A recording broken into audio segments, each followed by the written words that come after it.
ನಮಸ್ಕಾರ. ಮನೆ ಗೃಹಿಣಿ ಚಾನಲ್ಗೆ ಪ್ರೀತಿಯ ವೀಕ್ಷಕರಿಗೆಲ್ಲ ಆತ್ಮೀಯವಾದ ಸ್ವಾಗತ. ನೋಡ್ತಾ ಇರೋ ಹಾಗೆ ಇವತ್ತಿನ ರೆಸಿಪಿನ ಗೋಧಿ ಹಿಟ್ಟನ್ನು ಬಳಸಿಕೊಂಡು ಯಾವುದೇ ಥರದ ಸೋಡಾ ಆಗಲಿ ಹಾಗೆಯೇ ಬೇಕಿಂಗ್ ಪೌಡ್ರ್ ಆಗಲಿ ಕೂಡ ಬಳಸಿಲ್ಲ. ಸಂಜೆ ಟೀ ಕಾಫಿ ಜೊತೆಗೆ ಹೇಳಿ ಮಾಡಿಸಿದಂಥ ಒಂದು ರೆಸಿಪಿ. ಬನ್ನಿ ಇವತ್ತಿನ ರೆಸಿಪಿಯನ್ನು ಹೇಗೆ ಮಾಡೋದು ಅಂತ ವಿಡಿಯೋನ ಸ್ಕಿಪ್ ಮಾಡದೆ ಪೂರ್ತಿಯಾಗಿ ನೋಡಿ ಅಂತ ರಿಕ್ವೆಸ್ಟ್ ಮಾಡ್ತಾ, ಮೊದಲಿಗೆ ನಾನಿಲ್ಲಿ ಒಂದು ಪಾತ್ರೆಗೆ 2 ಕಪ್ ಆಗುವಷ್ಟು ಗೋಧಿ ಹಿಟ್ಟನ್ನು ತಗೊಂಡಿದ್ದೀನಿ. ಹಾಗೆಯೇ ಒಂದು ಅರ್ಧ ಕಪ್ ಆಗುವಷ್ಟು ಸಣ್ಣ ರವೆನ ತಗೊಂಡಿದ್ದೀನಿ. ಮಾಮೂಲಾಗಿ ನಾವು ಉಪ್ಪಿಟ್ಟು ಮಾಡುವಂತಹ ಬಾಂಬೆ ರವೆ, ಇಲ್ಲಿ ನೀವು ಚಿರೋಟಿ ರವೆ ಆದರೂ ಕೂಡ ಸೇರಿಸ್ಬೋದು. ಮತ್ತು 2 ಚಮಚ ಆಗುವಷ್ಟು ತುಪ್ಪನ ಸೇರಿಸ್ತಾ ಇದ್ದೀನಿ. ಈ 2 ಚಮಚ ತುಪ್ಪನ ಬಳಸೋದ್ರಿಂದ ಮಾಡುವಂತಹ ರೆಸಿಪಿ ತುಂಬಾ ಪಳ್ಳಾಗಿ ಚೆನ್ನಾಗಿ ಬರುತ್ತೆ. ಇವಾಗ ಇದನ್ನು ಚೆನ್ನಾಗಿ ನಾನಿಲ್ಲಿ ಹಿಟ್ಟಿನಲ್ಲಿ ಮಿಕ್ಸ್ ಮಾಡ್ಕೊಳ್ತಾ ಇದ್ದೀನಿ. ಚೆನ್ನಾಗಿ ಮಿಕ್ಸ್ ಮಾಡ್ಕೊಂಡಾದ್ಮೇಲೆ ತುಪ್ಪ ಅನ್ನೋದು ಹಿಟ್ಟಿನಲ್ಲಿ ಬೆರ್ತಾದ ನಂತರ ಕೈನಿಂದ ಈ ಥರ ನೀವು ಮುಟ್ಕೆ ಮಾಡಿ ನೋಡಿ. ಈ ಥರ ಮುಟ್ಕೆ ಬರ್ತಾ ಇದೆ ಅಂದರೆ ತುಪ್ಪ ಕರೆಕ್ಟ್ ಆಗಿದೆ ಅಂತಲೇ ಅರ್ಥ. ಇನ್ನೂ ಸ್ವಲ್ಪ ಕಡಿಮೆ ಆಗಿದ್ದರೆ ಮತ್ತೆ ನೀವು ಸೇರಿಸಿ ಮಿಕ್ಸ್ ಮಾಡ್ಕೊಳ್ಬೋದು. ಇದನ್ನ ಇವಾಗ ನಾನು ಸ್ವಲ್ಪ ಸೈಡಿಗೆ ಎತ್ತಿಟ್ಟು ನಂತರ ಈ ಕಡೆ ಇನ್ನೊಂದು ಪಾತ್ರೆಗೆ 1 ಕಪ್ ಆಗುವಷ್ಟು ಸಕ್ಕರೆನ ತಗೊಂಡಿದ್ದೀನಿ. ಇವಾಗ ಅರ್ಧ ಕಪ್ ಆಗುವಷ್ಟು ಹಾಲನ್ನು ಈ ಸಕ್ಕರೆನಲ್ಲಿ ಸೇರಿಸ್ತಾ ಇದ್ದೀನಿ. ಇಲ್ಲಿ ಹಾಲಿನ ಬದಲಿಗೆ ನೀವು ನೀರು ಕೂಡ ಸೇರಿಸ್ಬೋದು. ಚೆನ್ನಾಗಿ ಇದನ್ನು ಮಿಕ್ಸ್ ಮಾಡ್ತಾ ಇದ್ದೀನಿ. ಪೂರ್ತಿ ಸಕ್ಕರೆ ಏನು ಕರಗಬೇಕು ಅಂತೇನಿಲ್ಲ, ಹೀಗೆ ಇರಬೇಕು ಸಕ್ಕರೆ. ನೋಡ್ತಾ ಇದ್ದೀರಲ್ಲ, ಸುಮ್ಮನೆ ಒಂದು ಸತಿ ಅದನ್ನು ಚಮಚದಿಂದ ಮಿಕ್ಸ್ ಮಾಡಿಕೊಂಡು ನಂತರ ಮುಂಚೆನೇ ತುಪ್ಪ ಬೆರೆಸಿಟ್ಟಿರುವಂಥ ಹಿಟ್ಟಿಗೆ ಈ ಸಕ್ಕರೆ ಹಾಲನ್ನು ಮಿಕ್ಸ್ ಮಾಡ್ತಾ ಇದ್ದೀನಿ.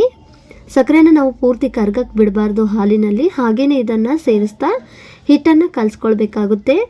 ಸಕ್ಕರೆ ಹೀಗೆ ಸೇರಿಸೋದ್ರಿಂದ ನಾವು ಮಾಡುವಂತಹ ಬಿಸ್ಕೆಟ್ ರಸ್ಕ್ ರೆಸಿಪಿ ಅಲ್ಲಲ್ಲಿ ಸಕ್ಕರೆ ಚೆನ್ನಾಗಿ ಕಾಣ್ತಾ ಇರುತ್ತೆ.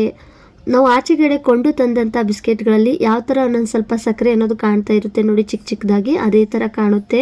ನೋಡೋದಕ್ಕೂ ಅಟ್ರಾಕ್ಟಿವ್ ಆಗಿ ಚೆನ್ನಾಗಿ ಕಾಣುತ್ತೆ. ಮಕ್ಕಳು ಕೂಡ ಇಷ್ಟಪಟ್ಟು ತಿಂತಾರೆ. ತೀರಾ ಏನಾದರೂ ಒಂದು ಸ್ವಲ್ಪ ಹಿಟ್ಟು ತೆಳ್ಳಗಾಗಿದೆ ಅಂದರೆ ಮತ್ತೆ ನೀವು ಒಂದು ಸ್ವಲ್ಪ ಗೋಧಿ ಹಿಟ್ಟನ್ನು ಆ್ಯಡ್ ಮಾಡಿ ಹಿಟ್ಟನ್ನು ನಾದ್ಕೊಳ್ಳಿ. ಇವಾಗ ಸ್ವಲ್ಪ ನಾನಿಲ್ಲಿ ಸಣ್ಣದಾಗಿ ಕಟ್ ಮಾಡಿಟ್ಟಂಥ ಬಾದಾಮಿನ ಸೇರಿಸ್ತಾ ಇದ್ದೀನಿ. 1/4 ಚಮಚ ಆಗುವಷ್ಟು ಬಿಳಿ ಎಳ್ಳನ್ನು ಕೂಡ ನಾನಿಲ್ಲಿ ಸೇರಿಸಿದ್ದೆ. ವಿಡಿಯೋ ಸ್ಕಿಪ್ ಆಗಿದೆ ಅದು. ಬಿಳಿ ಎಳ್ಳು ಹಾಕೋದ್ರಿಂದನೂ ಕೂಡ ಟೇಸ್ಟು ತುಂಬ ಚೆನ್ನಾಗಿ ಬರುತ್ತೆ. ಸ್ವಲ್ಪ ಫ್ಲೇವರ್ಗೆ ನೀವು ಏಲಕ್ಕಿ ಪುಡಿನೂ ಕೂಡ ಸೇರಿಸಿ ಹಿಟ್ಟನ್ನು ಕಲಿಸ್ಕೊಳ್ಬೋದು. ನಾನಿಲ್ಲಿ ಹಾಗೇ ಮಿಕ್ಸ್ ಮಾಡ್ಕೊಳ್ತಾ ಇದ್ದೀನಿ. ನೋಡಿ, ಹಿಟ್ಟಿನ ಕನ್ಸಿಸ್ಟೆನ್ಸಿ ಈ ರೀತಿಯಲ್ಲಿದೆ. ತೀರಾ ಸಾಫ್ಟಾಗಿ ಅಲ್ಲದೆ ತೀರಾ ಗಟ್ಟಿಯಾಗೂ ಅಲ್ಲದೆ ಮೀಡಿಯಮ್ ಆಗಿ ಹಿಟ್ಟನ್ನು ನಾನಿಲ್ಲಿ ನಾದ್ಕೊಂಡಿದ್ದೀನಿ. ಇವಾಗ 2 ಭಾಗ ಮಾಡಿ ನಾನಿಲ್ಲಿ ಉಳ್ಳೆನ ರೆಡಿ ಮಾಡ್ತಾ ಇದ್ದೀನಿ. ತುಂಬಾ ಸಿಂಪಲ್ಲು, ಬೇಗ ಮಾಡ್ಕೊಳ್ಬೋದು ಈ ಒಂದು ರೆಸಿಪಿಯನ್ನು. ನೋಡಿ, ಈ ಥರ ಸಿಲಿಂಡರ್ ಆಕಾರಕ್ಕೆ ಸ್ವಲ್ಪ ಉದ್ದಕ್ಕೆ ಉಳ್ಳೆನ ಲಟ್ಟಿಸಿ ನಂತರ ಅದನ್ನು ಸ್ವಲ್ಪ ನಾನಿಲ್ಲಿ ಚಪ್ಪಟೆ ಆಗಿ ಮಾಡ್ತಾಯಿದ್ದೀನಿ. ವಿಡಿಯೋದಲ್ಲಿ ನೋಡ್ತಾ ಇರೋ ಹಾಗೆ ನಾನು ತೀರಾ ತೆಳುವಾಗಿ ಚಪ್ಪಟೆಯಾಗಿ ಮಾಡ್ಕೊಂಡಿಲ್ಲ, ಒಂದು ಸ್ವಲ್ಪ ದಪ್ಪದಾಗಿಯೇ ಇದೆ. ಇವಾಗ ನಾನಿಲ್ಲಿ ಒಂದು ಅರ್ಧ ಇಂಚ್ ಹಾಗೆ ಕಟ್ ಮಾಡ್ತಾ ಇದ್ದೀನಿ. ಯಾವ ಶೇಪಲ್ಲಿ ಬೇಕೋ ಆ ಶೇಪಲ್ಲಿ ನೀವು ಕಟ್ ಮಾಡಿ ತಗೊಳ್ಬೋದು. ನಾನಿಲ್ಲಿ ಈ ಥರ ಆಯತ ಆಕಾರದಲ್ಲಿ ರಸ್ಕ್ ರೀತಿಯಲ್ಲಿ ಕಟ್ ಮಾಡ್ತಾ ಇದ್ದೀನಿ. ಇದನ್ನು ಮಿನಿ ರಸ್ಕ್ ಬಿಸ್ಕೆಟ್ ಅಂತಾನೂ ಕೂಡ ಹೇಳ್ಬೋದು. ಇಲ್ಲಿ ಸ್ವಲ್ಪ ಗೋಧಿ ಹಿಟ್ಟಿಗೆ ರವೆನ ಬೆರೆಸೋದ್ರಿಂದ ತುಂಬಾ ಚೆನ್ನಾಗಿ ಗರ್ಗರಿಯಾಗಿ ಬರುತ್ತೆ. ನೋಡಿ ಎಷ್ಟು ಚೆನ್ನಾಗಿ ರೆಡಿಯಾಗಿದೆ ಅಂತ. ಮಧ್ಯಭಾಗ ಒಂದು ಸ್ವಲ್ಪ ಪಳ್ಳಾಗಿ ಚೆನ್ನಾಗಿರುತ್ತೆ. ಇದೇ ಥರ ಹಿಟ್ಟು ರೆಡಿ ಮಾಡ್ಕೊಳ್ಬೇಕು ನಾವು. ತೀರಾ ಸಾಫ್ಟಾಗಿರಬಾರ್ದು ಹಿಟ್ಟು.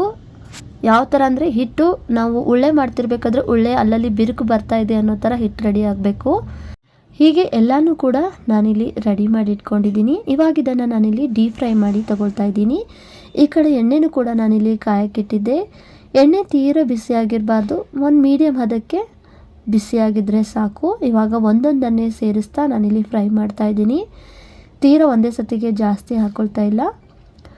ಸ್ವಲ್ಪ ಇಲ್ಲಿ ನಾನು ಮೀಡಿಯಮ್ ಫ್ಲೇಮ್ನಲ್ಲಿ ನಿಧಾನಕ್ಕೆ ಬೇಯಿಸ್ಕೊಳ್ತಾ ಇದ್ದೀನಿ. ಅದು ಸ್ವಲ್ಪ ಬೇಯ್ತಾ ಇರಬೇಕು, ತಕ್ಷಣಕ್ಕೆ ನಾವು ತಿರುವಾಕೊಳ್ಳೋಕೆ ಹೋಗಬಾರ್ದು.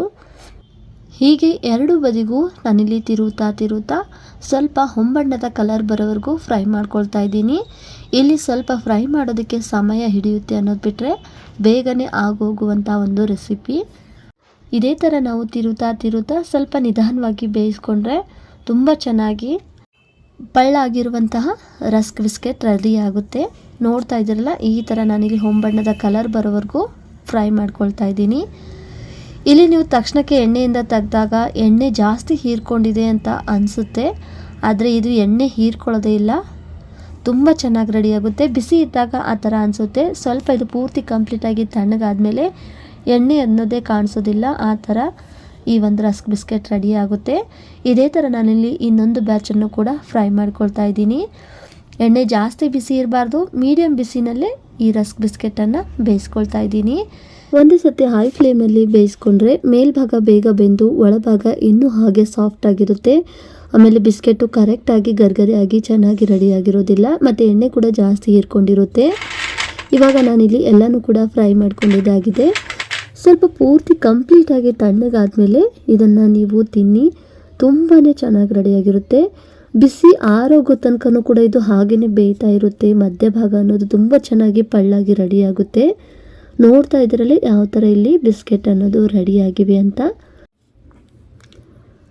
ನೋಡಿ. ಇವಾಗ ಈ ಬಿಸ್ಕೆಟ್ ಅನ್ನೋದು ಅಲ್ಲಲ್ಲಿ ನಿಮಗೆ ಬಿರುಕು ಬಿರುಕು ಬಿಟ್ಟಿರೋ ಥರ ಕಾಣ್ತಾ ಇದೆಯಲ್ವಾ? ಹೀಗೆ ಬಿರುಕು ಬಂದಿದೆ ಅಂದರೆ ನಾವು ಮಾಡಿರುವಂಥ ಬಿಸ್ಕೆಟು ತುಂಬಾ ಪಳ್ಳಾಗಿ ಚೆನ್ನಾಗಿ ರೆಡಿಯಾಗಿವೆ ಅಂತ ನೋಡಿ. ಎಷ್ಟು ಈಸಿಯಾಗಿ ಕೂಡ ಕಟ್ ಆಗ್ತಾ ಇದೆ. ಹಾಗೆಯೇ ಪೂರ್ತಿ ಕಂಪ್ಲೀಟಾಗಿ ಮಧ್ಯಭಾಗ ಅನ್ನೋದು ಕೂಡ ಚೆನ್ನಾಗಿ ಫ್ರೈ ಆಗಿದೆ.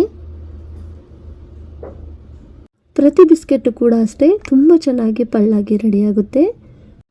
ನೋಡ್ತಾ ಇರೋ ಹಾಗೆ ಎಣ್ಣೆನೂ ಕೂಡ ಜಾಸ್ತಿ ಹೀರ್ಕೊಂಡಿಲ್ಲ. ಇದು ಎಣ್ಣೆಯಿಂದ ತೆಗೆದಾಗ ಹಾಗನ್ಸುತ್ತೆ ನಮಗೆ ಎಣ್ಣೆ ಹೀರ್ಕೊಳ್ಬಹುದು ಅಂತ, ಬಟ್ ಅದು ಪೂರ್ತಿ ಕಂಪ್ಲೀಟಾಗಿ ಆರೋದ್ಮೇಲೆ ಸ್ವಲ್ಪ ಕೂಡ ಎಣ್ಣೆ ಅನ್ನುವಂಥದ್ದು ಕಾಣೋದಿಲ್ಲ.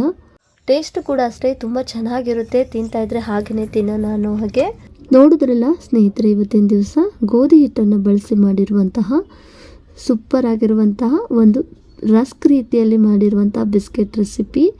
ಈ ರೆಸಿಪಿ ವಿಡಿಯೋ ನಿಮಗೆ ಸ್ವಲ್ಪನಾದರೂ ಇಷ್ಟ ಆಗಿದ್ದರೆ ಇವತ್ತಿನ ರೆಸಿಪಿ ವಿಡಿಯೋಗೆ ಲೈಕ್ ಮಾಡಿ, ಶೇರ್ ಮಾಡಿ, ಕಮೆಂಟ್ ಮಾಡಿ. ಹಾಗೆಯೇ ಮನೆ ಗೃಹಿಣಿ ಚಾನಲ್ನು ಕೂಡ ಸಬ್ಸ್ಕ್ರೈಬ್ ಮಾಡಿಕೊಂಡು ಸಪೋರ್ಟ್ ಮಾಡಿ ಅಂತ ಹೇಳ್ತಾ ಇವತ್ತಿನ ರೆಸಿಪಿ ವಿಡಿಯೋ ನೋಡಿದಂಥ ಎಲ್ಲರಿಗೂ ಧನ್ಯವಾದಗಳು. ಮತ್ತೊಂದು ರೆಸಿಪಿಯೊಂದಿಗೆ ಮತ್ತೆ ಸಿಗೋಣ. ನಮಸ್ಕಾರ.